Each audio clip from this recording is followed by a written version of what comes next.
everyone, welcome to News Generation. My name is Ifwa. Coming up in this edition, children who use the footbridge at Kolegono are afraid. We'll tell you why.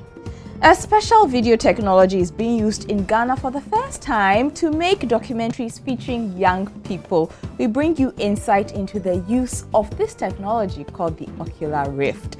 And we take a trip to the Americas where we find out what young people in Nicaragua and Bolivia get up to.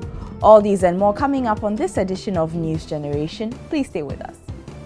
News Generation, supported by Cowbell with Vitarid.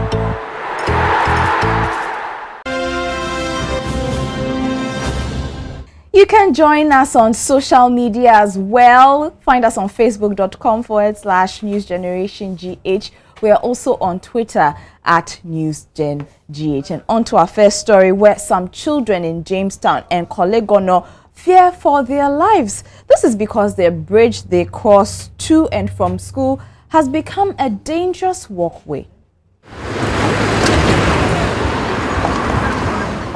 School is over and it's time to go home. But these young people trekking have to cross this bridge.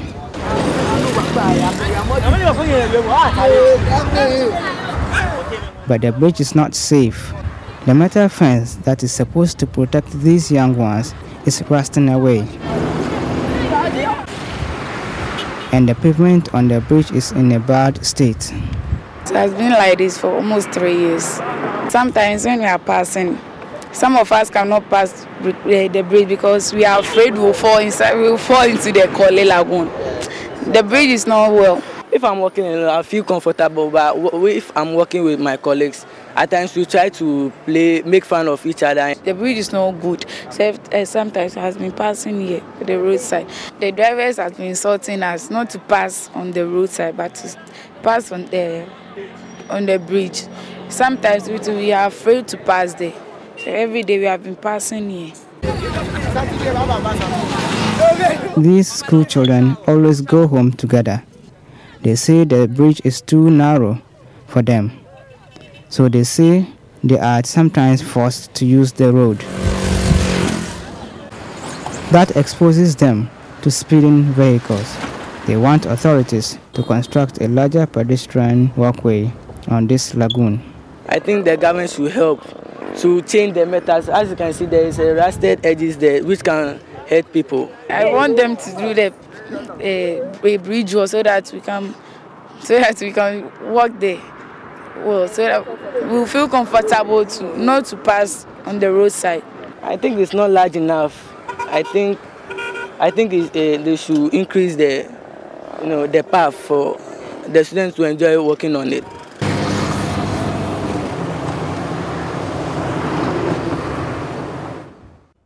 So you've heard from your friends, and we are hoping authorities will do something about this bridge.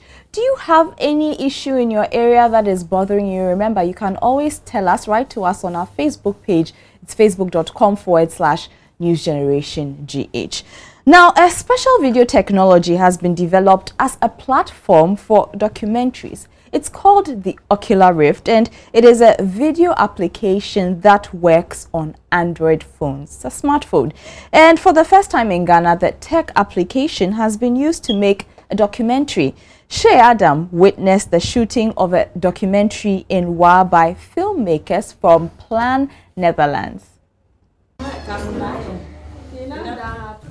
Most of these young adults and much younger ones travel from their communities to Accra to seek employment.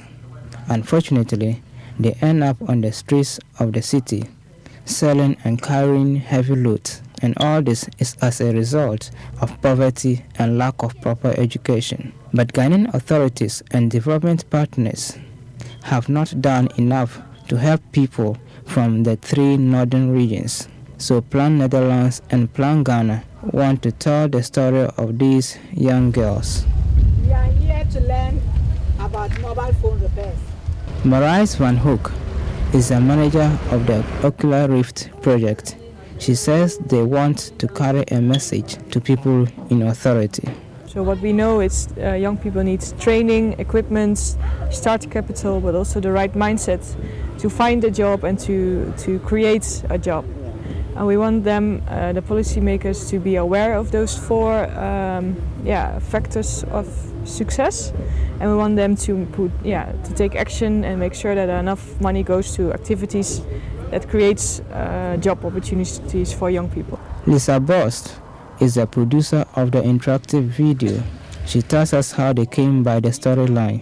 The plan asked us to make an interactive video, and they gave us some research because they did some interviews with children here and women and the youth in Plangana, in Wa.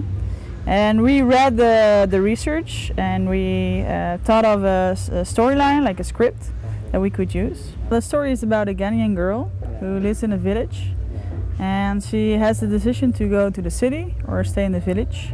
Once she decides to go to the city, it's actually quite of a bad choice, because she probably end up homeless or selling stuff at the traffic lights.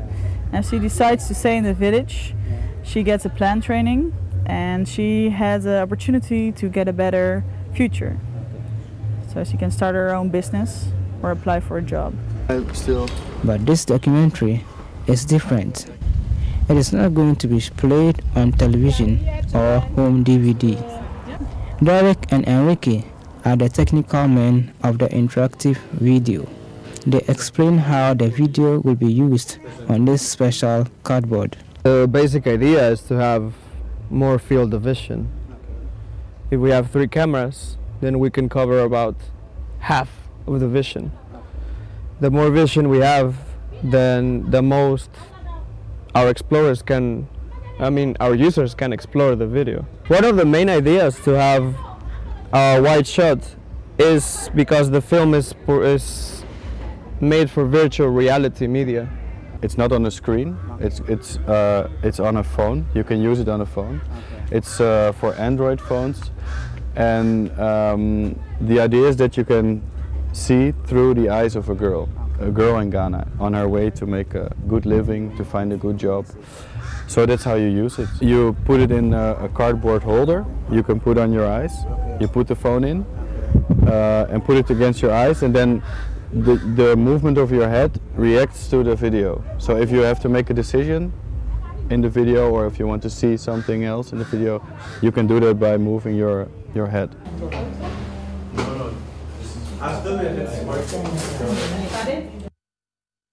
Isn't that so cool?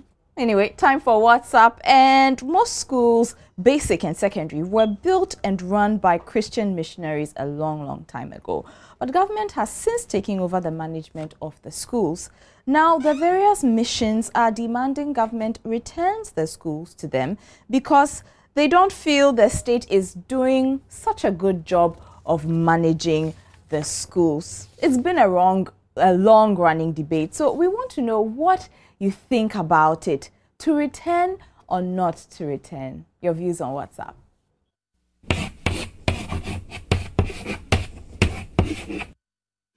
I think that the government should hand over the schools to the missions because of infrastructural reasons. For example, sometimes the government are not able to attend to infrastructural problems, maybe with buildings or something of that sort. So maybe if they are handed to the mission schools, they will be able to take care of it better because they will not have so many schools to be able to take care of. But the government has other schools to implement policies in it.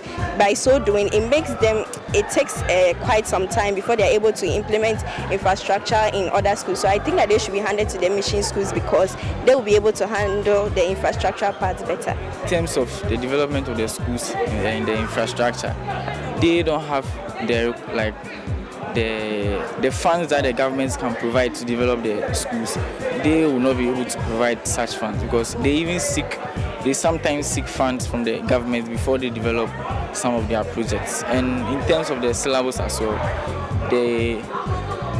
their syllabus will be based on Christian religious stuff, but they will have Muslim students and other religious students in the class who may leave the school because of the Christian studies, or even we will not be able to cope in class. I think the government should hand over the missionary schools to their missions, because the missions can take care of them religiously, because when they join the missionaries in their schools, they develop the students physically and spiritually by teaching them the good morals of the missions. In my opinion, I think that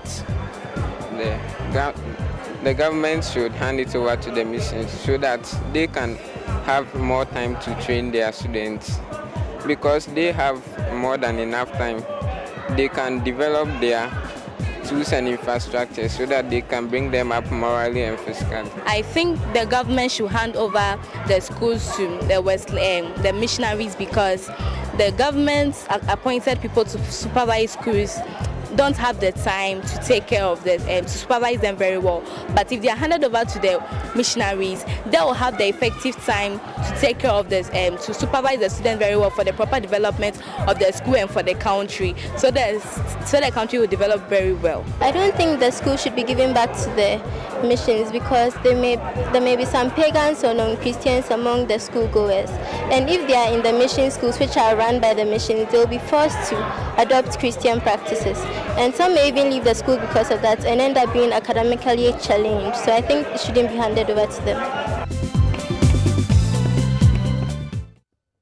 Your very interesting views on WhatsApp. Now, still on the subject of school, many Ghanaian children of school-going age are unable to read or write in English. Research has shown it is because some of them do not understand the language that they are being taught in. So the Education Service has allowed local languages in some schools to start them up first.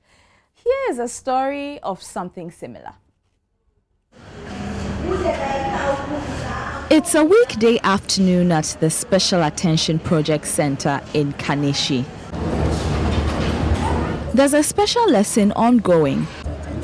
12-year-old street girl Jennifer Mate is learning how to read and write.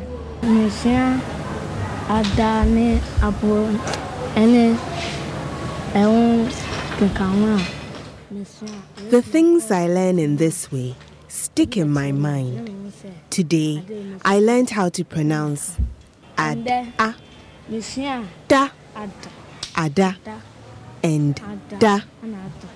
I believe learning like this will help me remember anything I am taught.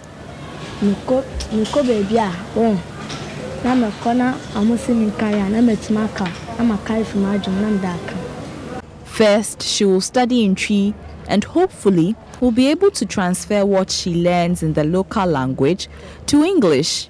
What sound did you look at? D. Okay. So from the start of the booklet, we learned that we can see someone sleeping. Yes. And to know how to spell sleeping, the Twi dialect, we have to use our sounds. D. And a. It's a done a ebema ending. Ada. Ebema enda. It's weird.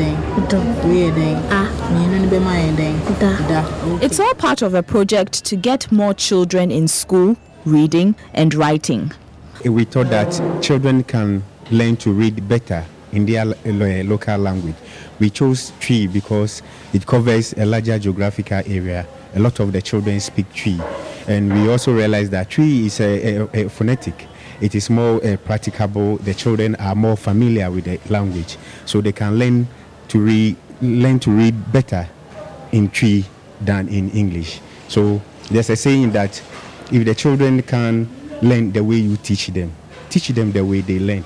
We realize that this is another key way you can help children to learn to read in their own language. By that, we are also promoting mother tongue literacy as proposed by UNESCO and currently the government of Ghana.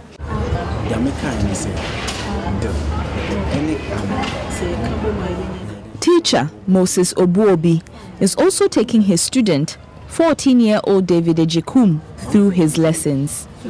My name is David Ejekum. I am 14 years old. I learned I'm getting what I'm taught. For instance, if I read the Bible and I don't understand, at least I learn to respect. Teacher Obuobi says Since he started using the project to teach the kids last October, he has seen a significant improvement in how these young people learn.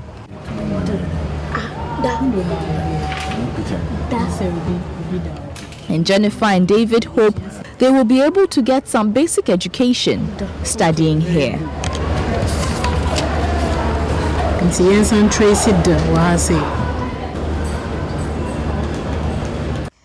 Time to find out what life is like for some young people in Nicaragua and Bolivia. We'll do that after the break.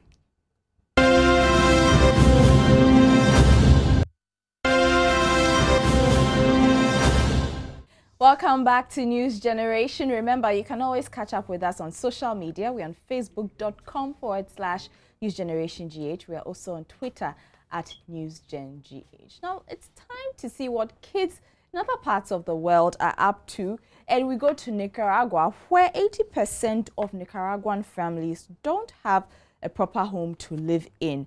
Nicaragua is one of the poorest countries in Latin America. Often there's no running water, electricity, toilet or sewage system. Christopher and Maria live there and they tell us what life like that is like.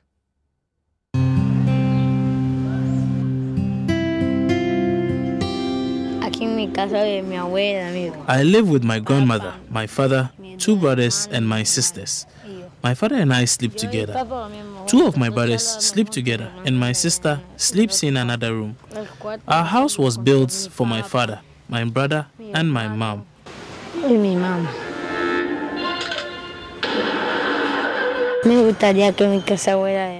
would like to have a big house with a second floor, with several rooms, 2 bathrooms, windows, sound and video equipment, a refrigerator, a floor and stairs.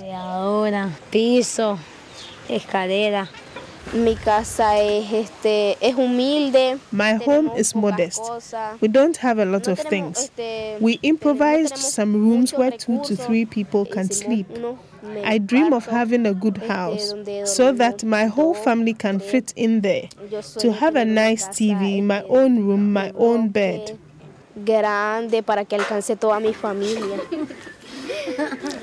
For now, I feel comfortable in my house having what I have, but I am sure I will have a better and nicer house to support my mother.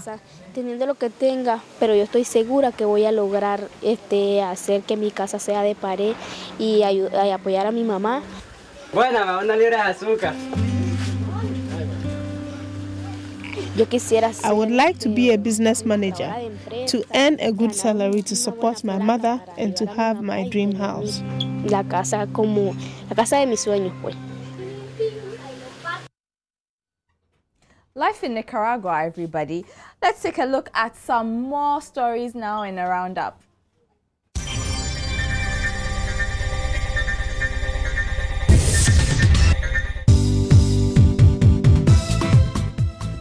Lots of mangoes are going bad in the Bono-Afu region because there are no proper storage facilities. The farmers are not happy about the situation and have come up with a suggestion. They want government to set up a juice factory in the region so they stop losing the mangoes they produce. Burundi's government has asked its people to donate money to help with controversial elections planned for June. The appeal for funds were made on the government's official Facebook page after the European Union said it would withhold more than $2 million of funding for the elections. There have been weeks of violent protests and a failed coup against President Pierre Nkurunziza's bid for a 3rd term. Money to carry out the elections were already running low, as Belgium has also suspended funding. The EU said it will withhold the money unless conditions for a free, peaceful and credible election are secured. Poachers have killed nearly half of Mozambique's elephants for their ivory in the past 5 years, says the Wildlife Conservation Society. The campaign group estimates there has been a 48% decline in elephant numbers, from just over 20,000 to around 10,300. The poachers are reported to come from Tanzania, where the elephant population has already been destroyed. 2 criminal investigations into corruption at football's governing body FIFA are underway after 7 senior officials were arrested in Zurich on US charges. Separately, Swiss prosecutors launched a criminal case into the bids for the 2018 and 2022 World Cups to be held in Russia and Qatar. 9 football officials are among 14 people indicted on corruption charges. FIFA plans to go ahead with elections for its next president on Friday. Sepp Blatter was not one of those arrested. FIFA Zurich headquarters has also been raided with electronic data and documents seized. Nigeria and Liverpool forward Asisat Oshola has been named as the BBC Women's Footballer of the Year. The 20-year-old forward is the first player to win the new award from the BBC, voted for by football fans around the world. Asisat, who was the youngest player to be shortlisted, said the honor was a big boost for Nigeria before the World Cup and would help inspire young players in her homeland. Scientists are planning to ship ice to the Antarctic. They are afraid that mountain glaciers around the world are melting as a result of climate change and want to store samples of ice in a new vault in the coldest place on Earth. Stored safely in a giant frozen trench, the ice cores can simply be sealed in bags 10 meters below the surface, where the temperature is steady at -50 degrees Celsius. A watch technology that can identify a person by the veins inside their skin is being developed. BioWatch contains a tiny camera that takes a photo of your wrist and stores a snapshot of your blood vessels. The watch then checks that your vein matches the photo every time you put it on. That could stop imposters from accessing private information on a smartwatch if they put it on. BioWatch technology isn't available to buy yet, but the company is working with smartwatch manufacturers to include the technology in future watches.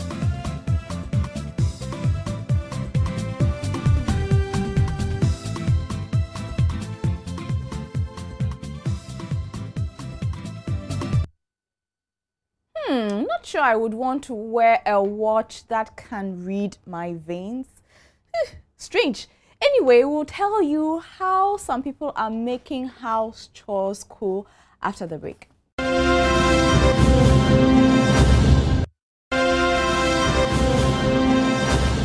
And we are back. Let's talk about house chores. They can be a bit boring, huh? Yeah, tell me about it. Anyway, a group of choreographers added a bit of music to chores and everyday activities to create a fun video, and that's what's trending.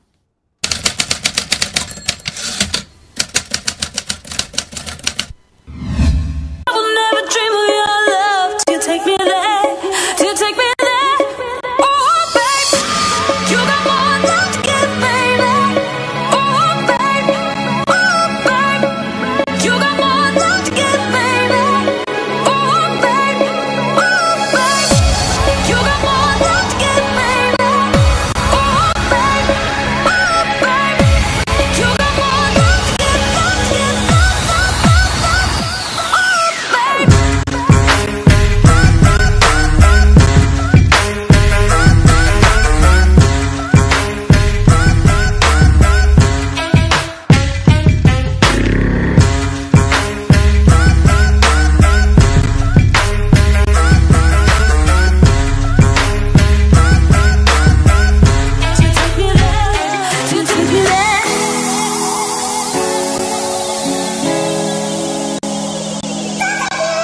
love, oh, babe. You show me there's something more to us than the same old thing, no usual affair. I will never dream of your love to take me there, to take me there. Oh, babe, you got more love to give, baby. Oh, babe, you got more love to give, baby. Oh, babe, you got more love to give, baby.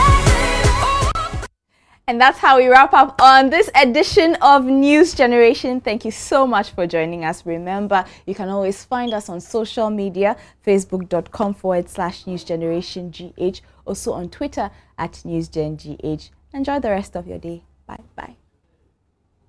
News Generation, supported by Cowbell with Vitarid.